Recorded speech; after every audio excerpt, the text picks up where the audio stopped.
Hello, welcome to Gunfighter Cast. I'm your host, Daniel Shaw. I have a special guest here this week. This is my friend, Byron Rogers. I say friend, but we've chatted for a few months on Facebook, and I've been following what he's doing out there on Facebook and other social media.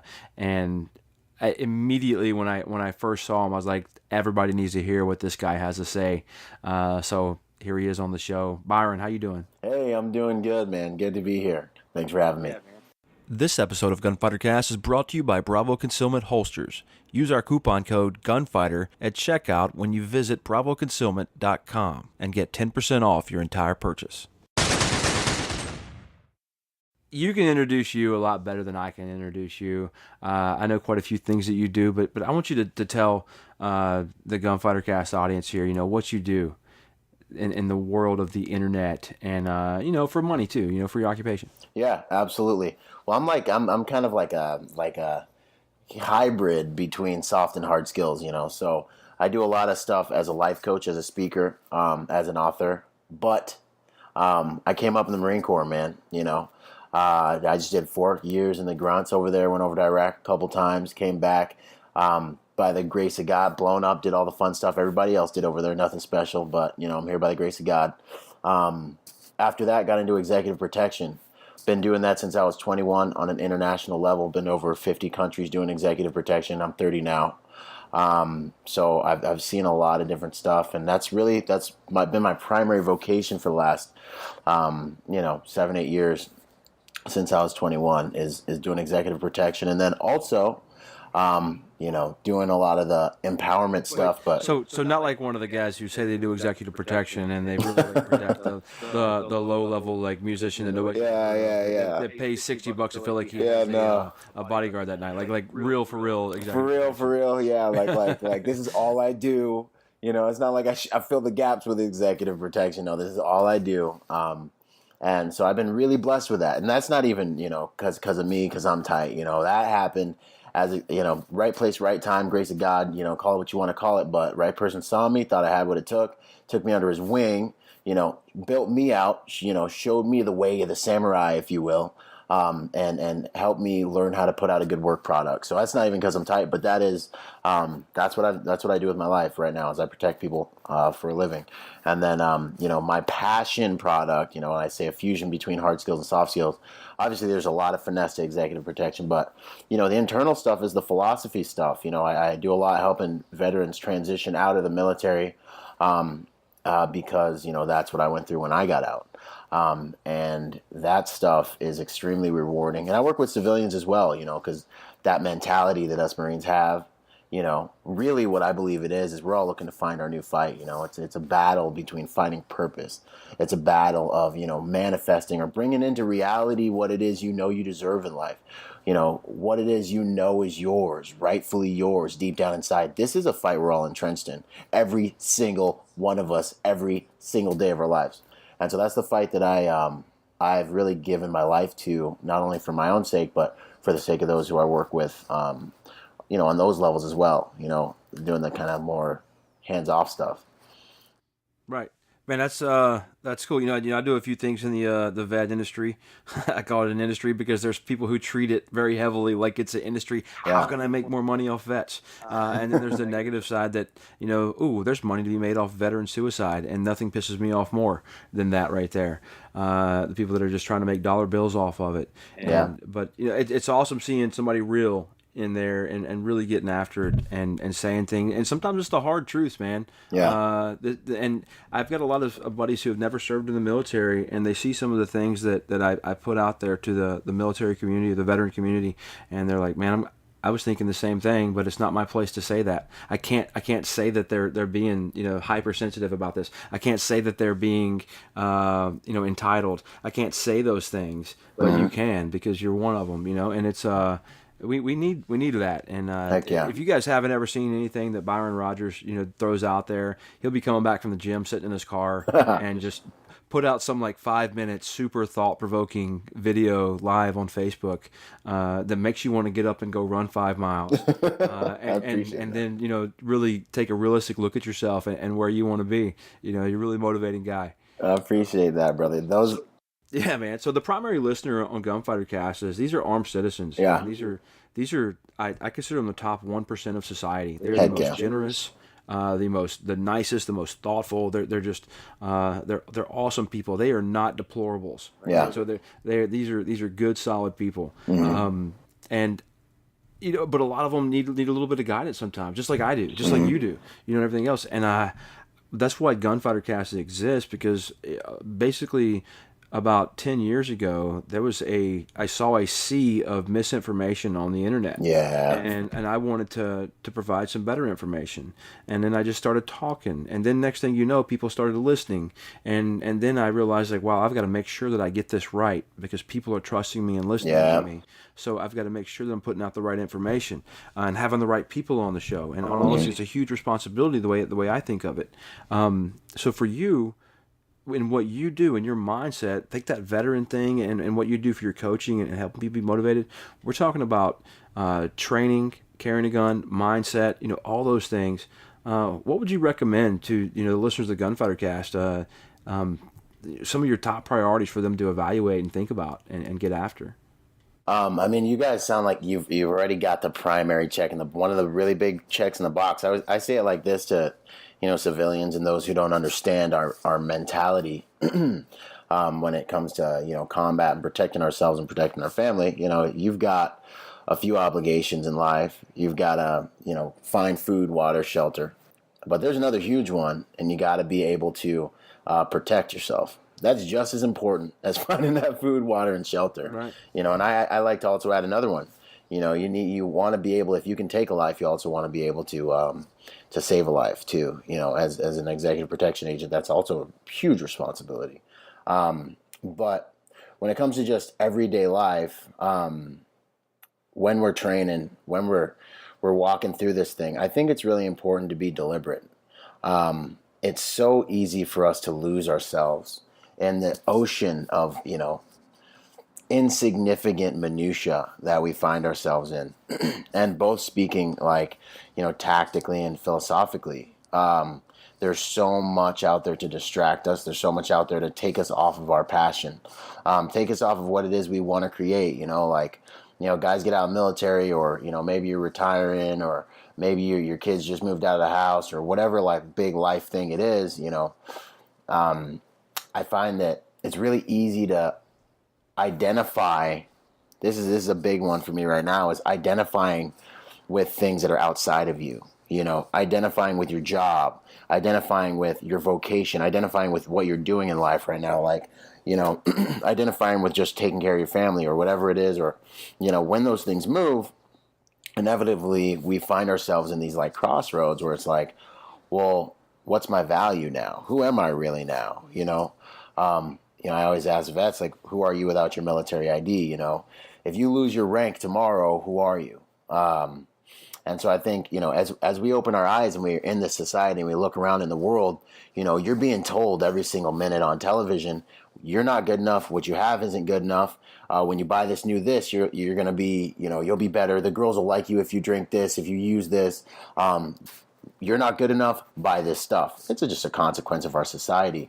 But one of the things that I think is really important is to be very deliberate about remembering that you are the common denominator to every single equation that you are faced with in life, both tactically, and I think everything's tactics. I think this whole entire life, what we're doing here, is all tactics. As far as I'm concerned, we're all engaged in a fight.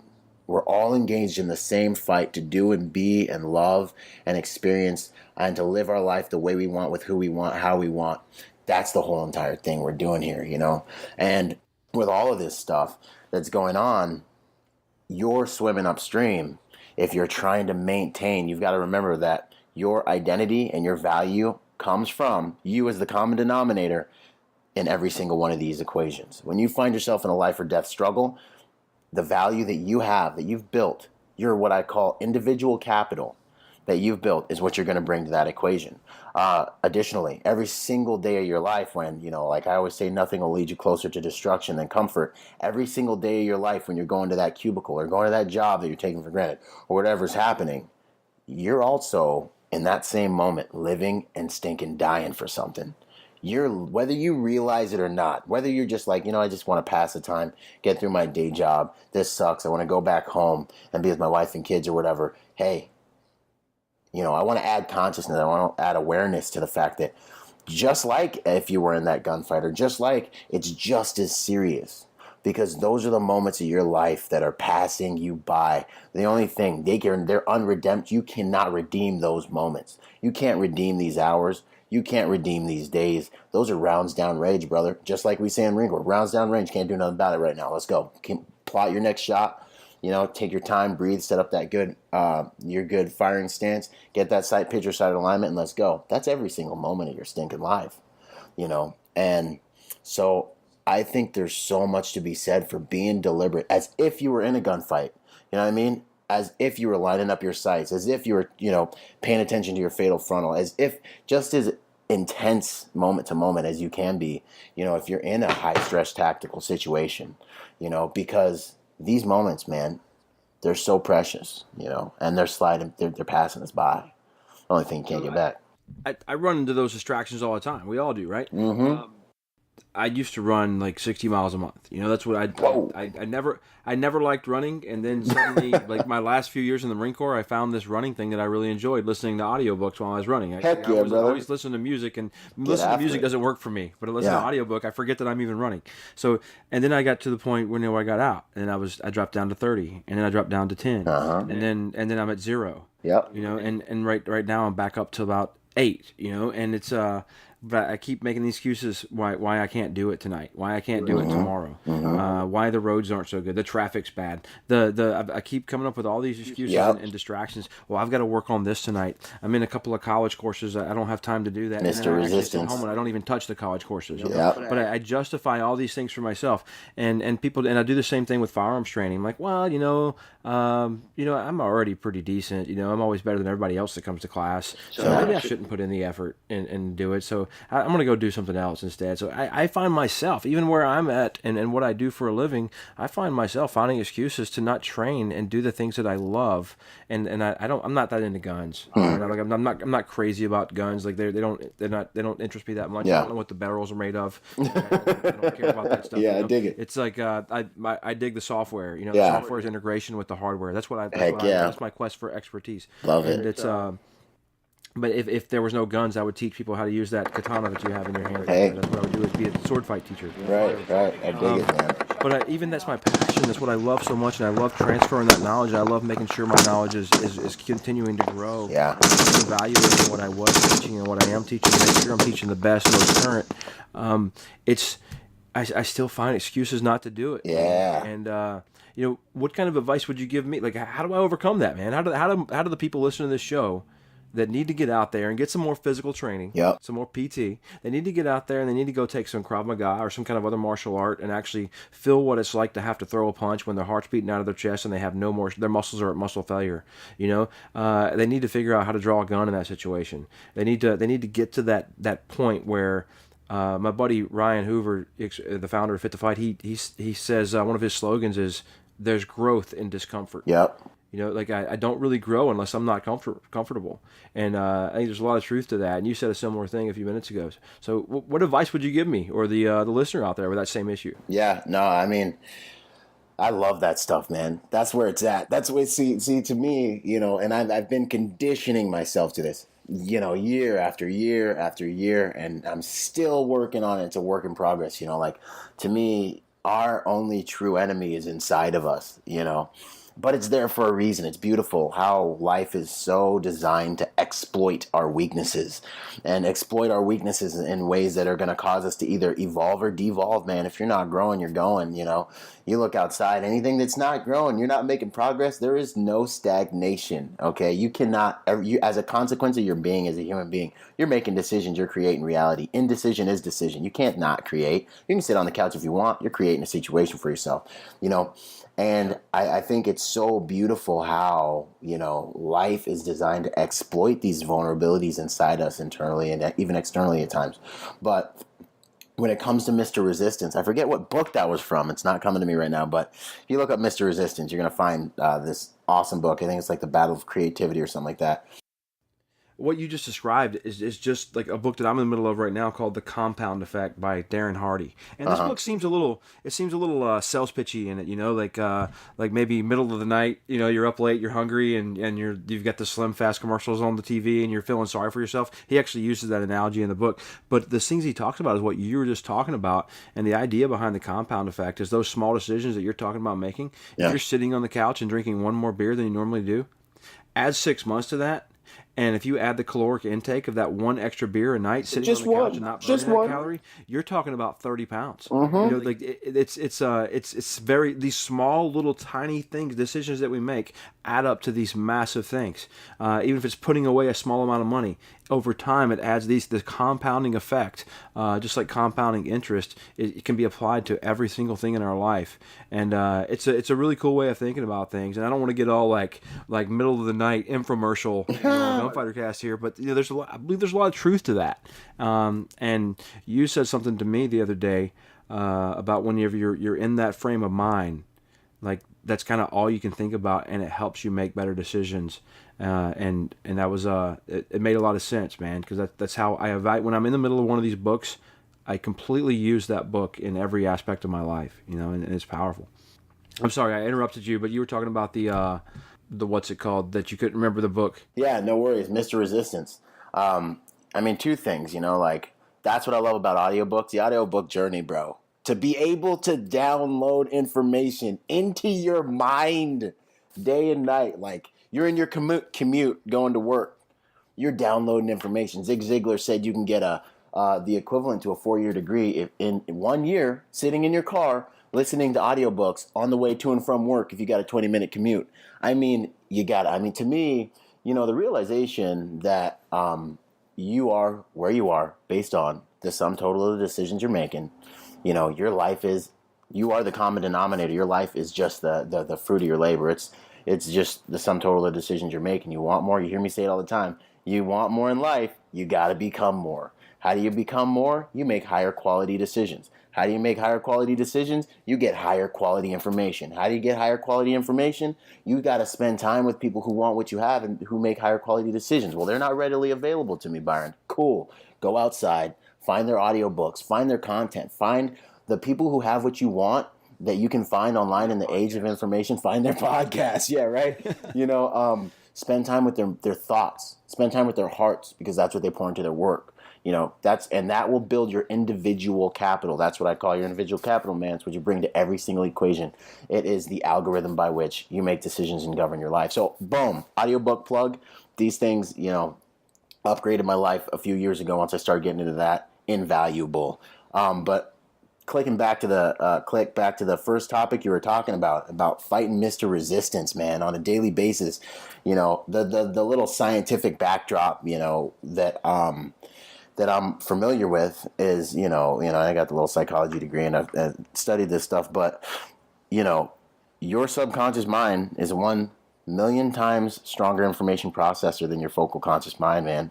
You know, we're over here thinking we're making decisions because we know what we're talking about. Your subconscious mind is managing so many different systems inside your body, and these things, you know, like breathing and fighting off thousands of free radicals as we speak. All right, we're talking about managing habits, right? yeah, we're getting it. So we're managing habits, and the more good habits we have, great. But your subconscious mind manages all these things that we've made habitual, and that's one of the beauties of the human body. Yeah. Right. So we have these habits that we've formed and that we've made. That way, we don't have to think about going and brushing your teeth in the morning or putting the key in the car. Yep. We can use the conscious mind to solve more bigger world problems. Yeah, right? Exactly. The new stuff, but and just breaking it down like really quickly. Your subconscious mind remembers every single thing that's ever happened in your entire life. It remembers every emotion you have ever had in your entire life. It's got an algorithm that tells you what you do want to do and what you don't want to do.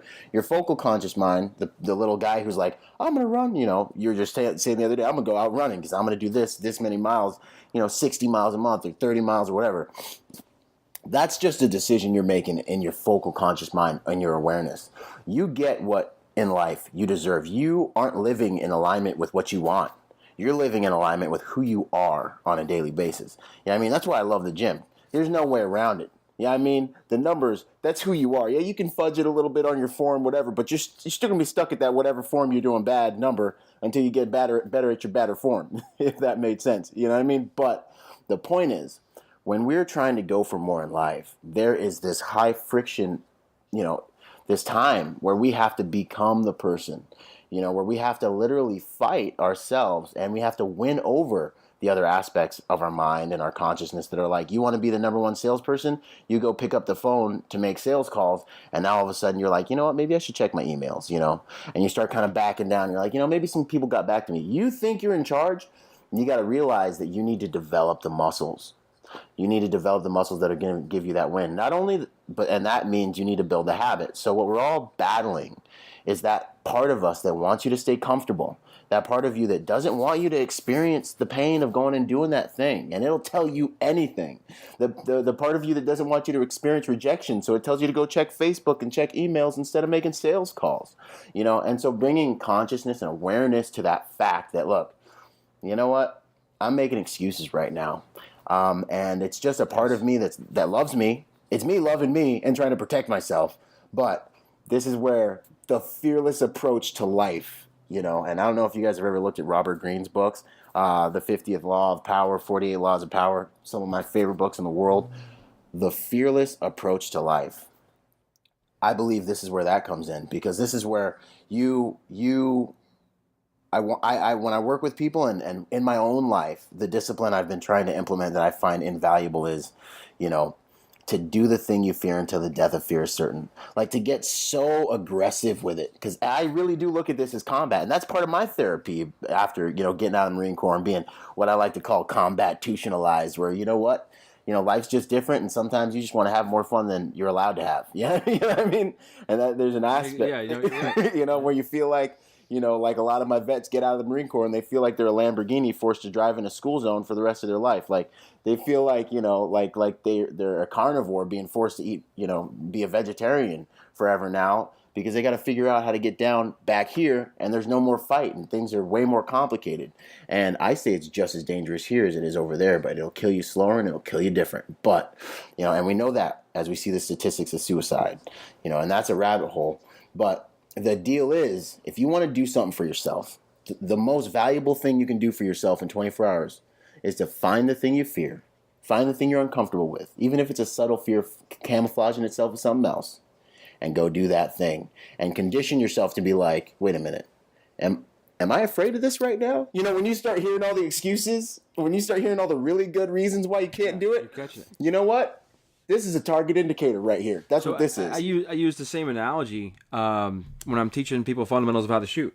Brand new shooters that have no idea what a good trigger press is like. I have a lot of many year experience shooters that have no idea what a good trigger press feels like. I'm talking about the trigger press where you felt every single piece of that trigger, and if the trigger is 4.9 pounds of pressure, that's how much pressure you applied. You didn't press a 5-pound trigger with 17.5 pounds of pressure. You perfectly pressed the trigger like a perfect golf swing. When the golf swing feels absolutely money and it hits that sweet spot, that feeling that you get, that's how you when the trigger. And once you understand how to replicate a perfect shot, and you understand at the gun, and you don't even have to look at the target when you've taken a bad shot, that's whenever you're able to recognize it. So that mindset shift that you're talking about is kind of the same thing. I'm constantly evaluating myself, and I'm being aware of the small decisions that I'm making, and I'm like, you know what, I'm being a little pansy about this right now. Like I see what you're doing, and I do that when I used to be running, and all that stuff. I like, are you really going to slow down right now? Would Dan Daly slow down right now? Yeah. You know, And Michael Mansour jumped on a grenade. He yeah, would slap you in the face right yep, now. yep, I yep. think about stupid things like that, but it's that's what gets me going, and that's how Heck my yeah, mind brother. works, and I get angry at myself, and I Heck feel yeah, less of a man, heck and yeah, but then I've lost a lot of that, man. yeah, Like I have, and I think because I don't have a bunch of 18 and 19 and 20-year-olds that have to go with me on runs yep, anymore, like I did in the Marine Corps. yep. So I'm out here, and it's a little bit different, and I'm having to. I don't have the exterior influences. It's all got to be interior, Yep. That's exactly what I'm talking about, man. And that's where that mindset is. That's where that software upgrade comes in. And there is so much to be said, for I mean, I look at it as like it's like my spark. It's like the only thing I got, like I thank God my father was a disciplinarian and my mother was a disciplinarian. And then the Marine Corps got a hold of me because I look around and I hold my little bit of spark. It's like you're trying to start a fire, you got your ember. And it's my little bit of spark of discipline, you know what I mean? And I don't got much. I don't have much, It's a humble little spark of discipline and it's gotten me this far and I protect it. And I wake myself up and I do my best to go to the gym. I wake up at like 4:35 a.m. Even just cause that I gotta keep that little edge sharp. And I go through mountains and valleys and seasons and I back off and I get hard again. But in life, there's so much to be said for that because if you don't have discipline, you can't do anything. You can't achieve anything. You can't make anything. Because I was explaining it to my instructors that I've got 9 of them now at Point Blank here where I work in Charlotte, Point Blank Range, Charlotte, North Carolina. Right. But Jocko Willink and Leif Babin, the Navy SEAL commanders, these are talking about this is Michael Mansour's like platoon commander and task force commander, Chris Kyle's, Mark Lee, like some freaking heroes, that are amazing people. These were their bosses. And they wrote the book Extreme Ownership. I'll send them an email hoping to get them on the show here, and that would be amazing. Awesome. But you just talked about one of the things that they push very hard is how discipline creates freedom. Yeah. And at face value, you think it's the opposite, and a lot of times I've thought it was the opposite. And I even up until a couple of weeks ago, when I'm listening to their explanation and their way of thinking, even though they're using terms that I've heard my entire Marine Corps career, the way they explained them they just kept slapping me in the face. Like, you don't know nothing. You don't understand any of this leadership stuff. That's the good stuff. It blew my mind, and one of the things he talked about was how discipline creates freedom and time, and you get more time because you're more structured, and where before you didn't have time available to spend on that thing that you needed to, but because you were more disciplined in your approach to everything else, and it felt like you were in a box, it allowed you to have more time to do the other things, and you were actually more free to make better decisions. Boom. And it was amazing. That book's Extreme Ownership by Jocko Willink and Leif Babin. I don't get anything for selling that thing, but it's a great book, guys. If you can check it out. That book's awesome. I'm going over it for the second time, actually, as we speak, man. I'm going over that thing a second time, but that principle, man. I talk about that same principle, and I always say the easy road is the hard road. The easy road becomes unbearably difficult in the end. It's you're gonna pay to play. You either pay now or you pay later.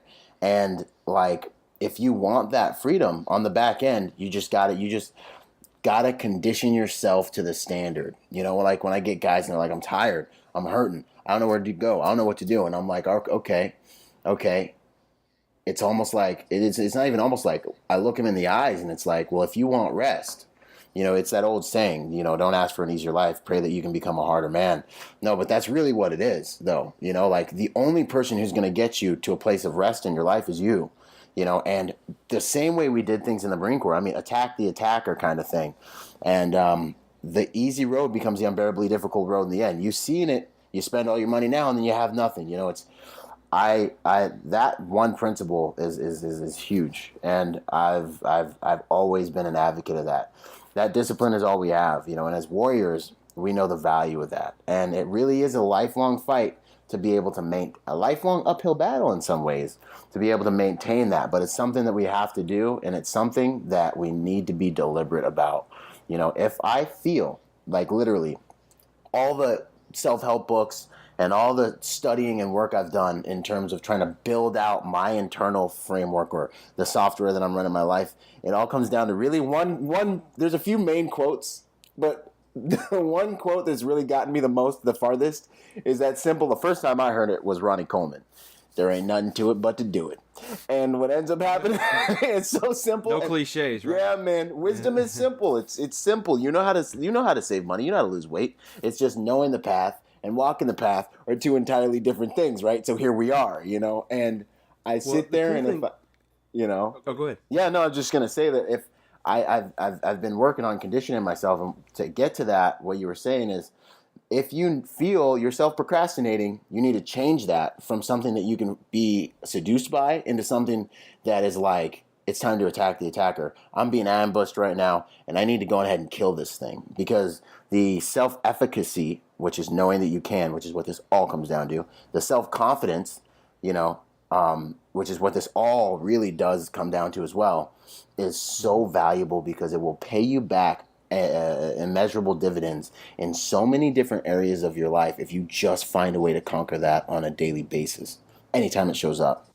Yeah, so that's the beauty of most of the people who listen to this show and myself. We're accepting responsibility for our own personal safety and our family safety. Heck yeah. They take that responsibility on. They carry a gun and they're maybe they everybody doesn't know how they're going to react when violence comes. But they know how they plan to react, and they work on it, and they make sure that they're there, and they show up for that fight, and they take care of what they need to, and they take care of their families. Yeah. And they put in that effort. And I that's why I say, the top 1% of the nation, man, they're amazing.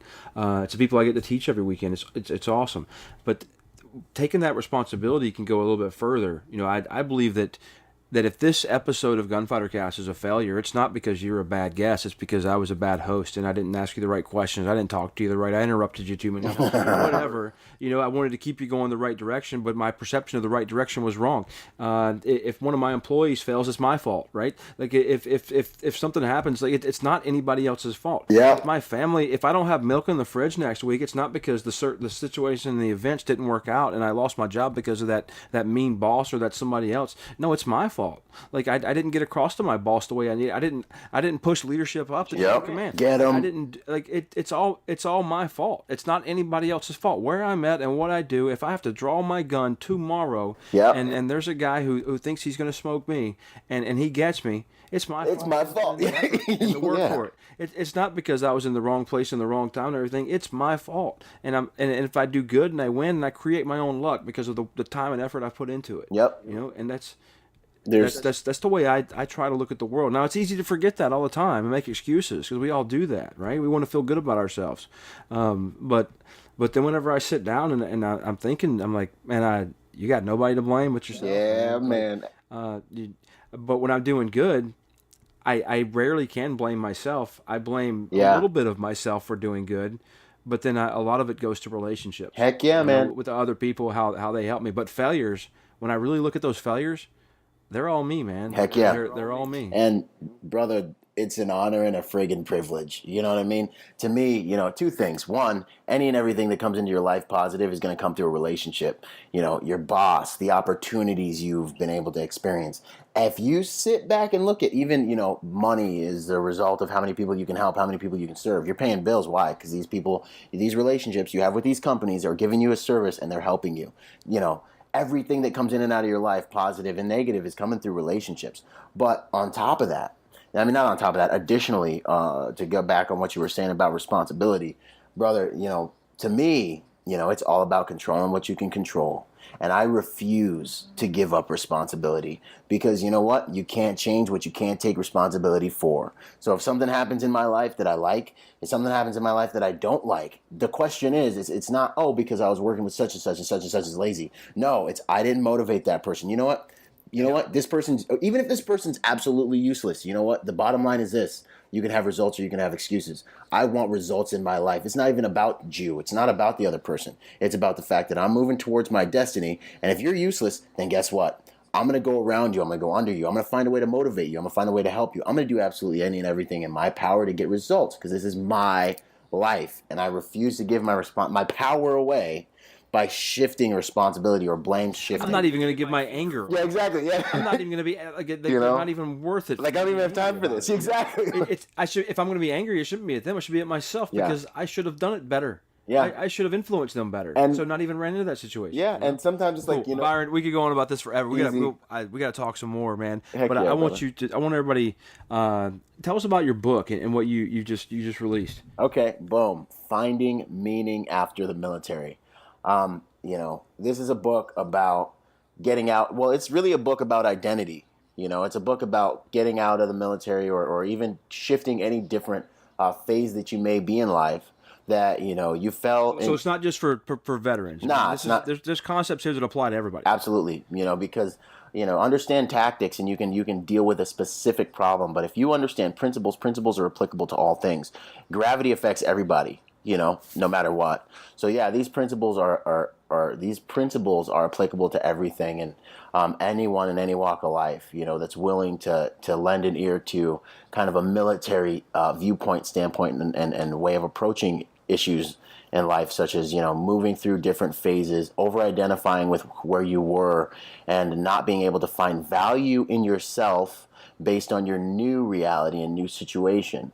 And in the book, I talk about my own personal struggle. I talk about my own personal troubles, but also I talk about the software I use to upgrade my mind, to upgrade my internal capital and my individual capital, my internal stuff, in order to really push through the opposition that I found after I got out, when I was dealing with, the weight of freedom.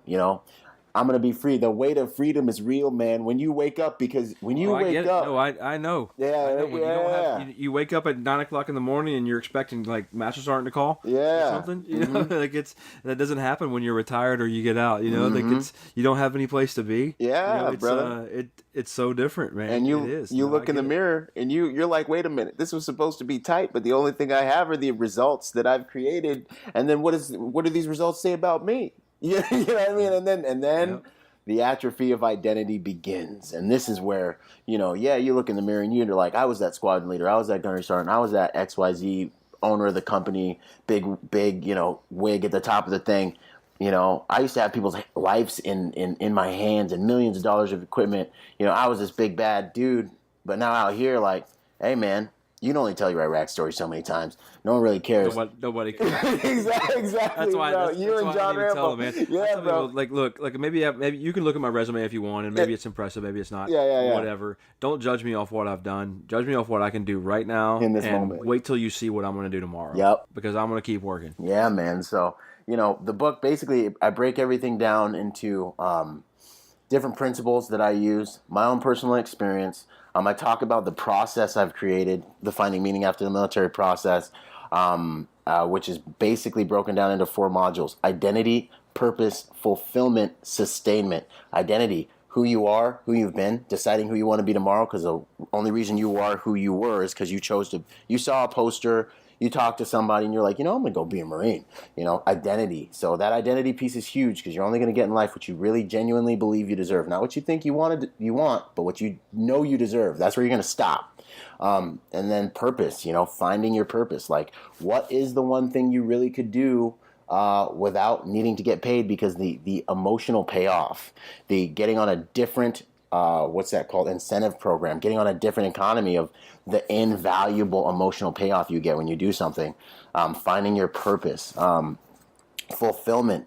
That's just how you're going to do it. Coming up with an actual plan of going after doing it, and then sustainment. Those are your daily habits, man. Your life's made up of habits. We touched on that, but I talk about that process, and a lot of perceptual empowerment in that book, in terms of just learning how to find the purpose in the pain of what you're dealing with, in order to unlock the potential that's readily available to you at any moment in the processes of life that you're currently experiencing, just by shifting the way you're looking at them. Because we choose what we believe, and that's what gives power to what it is we live. Byron, I'm sure there's a few people listening right now. I'm like, I didn't know Gunfighter Cast was an infomercial, Sorry. all this stuff, because it seems that way. And some of these books that I listen to and read, there's a lot of little nuggets of things that I just fall in love with, and I see them have a positive effect on me. But then a lot of them have this kind of infomercial feel to it. That a few of them, like the Extreme Ownership, didn't at all, but a few of them do every once in a while. But I challenge the listener who's sitting there thinking that right now.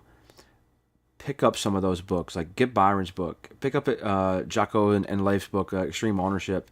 Listen to that thing or read it, and I will give you your money back for this episode if it doesn't change your life. Gunfighter Cast is free, Byron, so I don't have to give anything back. You know, in case you didn't know that. But it will, and you will send me a message and say, hey, you know what, you were right, man. I started thinking along a lot of the things that I was in the middle of reading and listening to, and it's positive, man. It's positive. You're not going to get anything negative out of it, and which is the best thing. Where can they find your book, Byron? You can find it on ByronRogersMotivation.com. That's my website. You can download the first chapter free, see what you think about it, and then if you want to go down that path, do it. But one thing I will say, and there's a principle I get from Bruce Lee, and I take it with me everywhere. In this life, I will absorb what is useless, disregard what is. I will absorb what is useful, disregard what is useless, and add what is essentially my own. No one can tell you how to do your life but you. That's the beauty of it. You got to figure it out. So absorb what is useful, disregard what's useless, and add what is essentially your own. Awesome. Check out ByronRogersMotivation.com and pick up his book, man. You know, even if it's a horrible book, you're helping out a nice veteran combat Marine, right? Appreciate you guys. I've read through like half of the first chapter, and that's about as far as I am through it, and it's good stuff. And Byron, if you follow him on Facebook, and you'll catch a lot of his little live videos and see them after they're live, and you know they're good motivations for the day, man. Makes you think a little bit while you're on that commute or going to work or whatever you're doing. Great guy to follow for some positive information. There's so much negativity out there all over social media, so much of it, and you know, having some positive things in your life without sounding too much like a hippie, dude, it makes a huge difference. It really does in everything. Thank you guys for listening to Gunfighter Cast. We're so happy to be back and putting out more episodes. If you enjoy Gunfighter Cast and you think each episode's worth $1, $2, look in the show notes and click our Patreon account and say pledge $1 a show, $2 a show, whatever you think it's worth, if you think it's worth anything. If not, it doesn't matter. They're going to keep coming out. They're going to keep being free, whether you put any money out there or not. But I would appreciate it. You can think of it like a tip jar. Byron, thanks a lot for coming on the show, man. I really appreciate it. Maybe some of the listeners will shoot me some feedback or some information on your page or my page.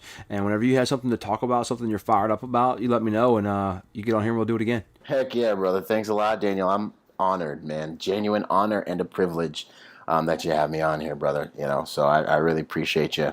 Appreciate what you're doing. Appreciate your crowd and who you're talking to, man. This is valuable. You guys are valuable, man, for the country. You're a line of defense that is just invaluable. This is what the country's made on. This is what we need. So good on you guys, man. Good on you. Cool. Thanks, man. It's customary in Gunfighter Cast whenever you're on the show, you're going to take us away by saying Gunfighter Cast out. Good to go. Well, it's been a good show. Thanks for having me, Daniel. This is Byron Rogers, and Gunfighter Cast out.